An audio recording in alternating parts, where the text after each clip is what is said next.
Well, this is the engine bay on my 1986 Alfa GTV6.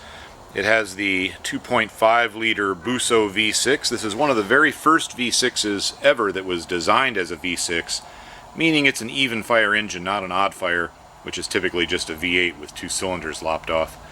It's also the very first belt-driven cam V6, which has some pros and cons. The cons are it doesn't have nearly enough belt wrap on the passenger side camshaft. I'm not sure if you'll be able to see that pulley there or not in this video, but there's barely any belt wrap there. And if the belt loosens up due to a timing belt tensioner issue, it'll skip and bend valves, and these cars do that. So various people like myself have some fixes for those timing belt tensioners. Sadly, Alfa never came up with a working fix for that. They did come up with subsequent designs, but most of them were worse than the originals. Anyway, other than that, it's really a marvelous engine. It revs beautifully, sounds great, has a lot of power. Compared to the cars of its day, it was a real powerhouse. 154 horsepower when Trans Ams and Z28s had 145, Mustang Cobras that were running around had 115, RX-7 had 100. This had more than the Porsche 924 Turbo, all kinds of other cars that competed with it when it came out, which was in 1981.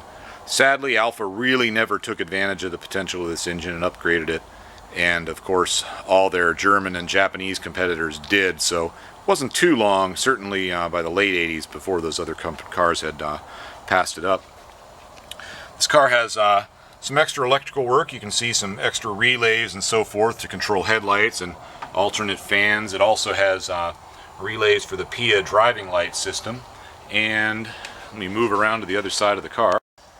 The engine itself is pretty nearly stock. It does have our HPSI, High Performance Store Performance Air Intake System. It's using an Apollo filter in this case to seal to the cold air duct. This one's a little unusual in that it's silver. Black and red are certainly the popular colors. And also, this is one of our earliest intakes that we made from silicone, and consequently the vacuum ports here are an aluminum ring with TIG welded fittings.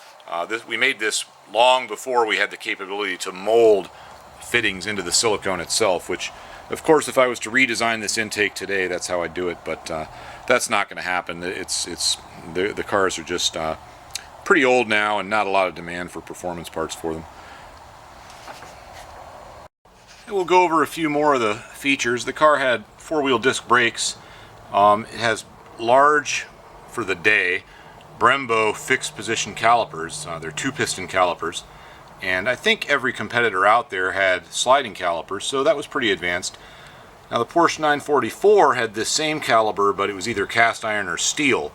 The Alfa had alloy calipers, so these calipers are a bolt-in upgrade for the Porsche guys, which makes it pretty popular.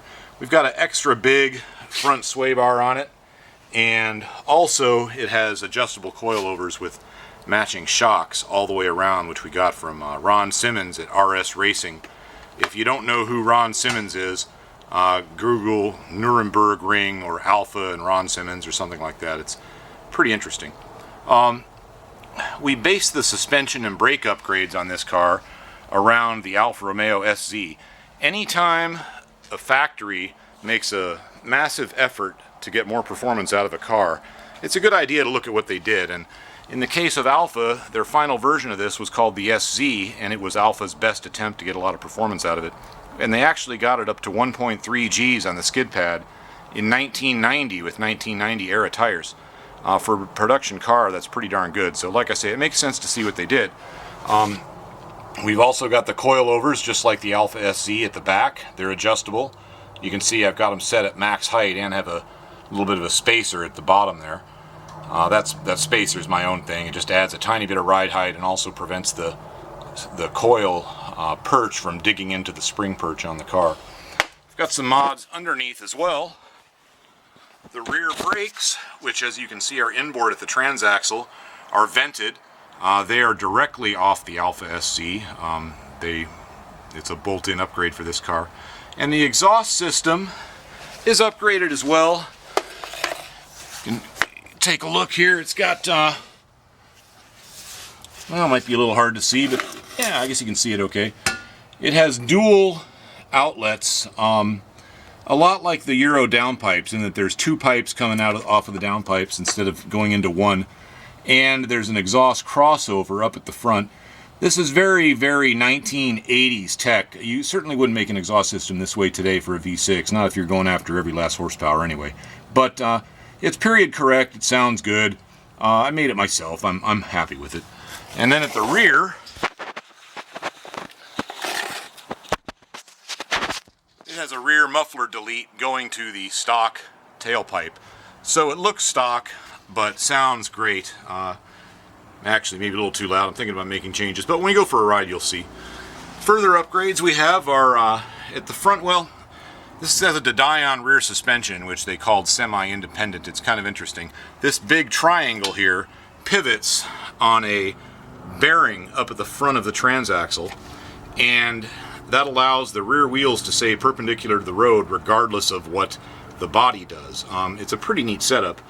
The SZ had a metal spherical bearing like a rose joint or a Heim joint up at the front, and again we have that exact part off the Alfa SZ. So we basically copied what Alfa did to make the thing handle and brake. Vented rear rotors, spherical bearings everywhere we could put them, coil overs, and we do have a rear sway bar with poly bushings. The SZ did not have a rear sway bar, but it had a stiffer chassis, so it didn't need it. I can't afford to make a carbon fiber chassis like they did, so hence I'm keeping the GTV6 rear sway bar. So that's about it for underneath, and next video will be